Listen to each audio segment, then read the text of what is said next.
দাউদকান্দি উপজেলা বিএনপির আসন্ন দ্বিবার্ষিক কাউন্সিলকে কেন্দ্র করে তৃণমূল নেতাকর্মীদের মধ্যে উৎসবমুখর পরিবেশ বিরাজ করছে। আগামী ১ আগস্ট ভোটের মাধ্যমে নির্বাচিত হবে উপজেলা বিএনপির নতুন নেতৃত্ব। সভাপতি পদে প্রতিদ্বন্দ্বিতা করছেন বর্তমান আহ্বায়ক এম.এ. লতিফ ভূঁইয়া এবং কুমিল্লা উত্তর জেলা বিএনপির সিনিয়র যুগ্ম আহ্বায়ক মোহাম্মদ হাশেম চেয়ারম্যান।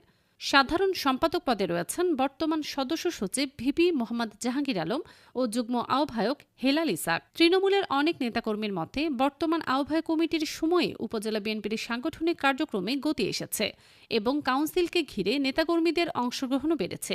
এদিকে প্রচারণার সময় বিভিন্ন প্রার্থীদের সমর্থকরা নিজ নিজ পছন্দের প্রার্থীর পক্ষে স্লোগান দিচ্ছেন। এর মধ্যে বর্তমান আহ্বায়ক এম.এ. লতিফ ভূঁইয়া ও সদস্য সচিব ভিপি মোহাম্মদ জাহাঙ্গীর আলমের সমর্থকদের মুখে লতিফ জাহাঙ্গীর পরিষদ সবার সেবায় পরিষদ স্লোগানও শোনা যাচ্ছে।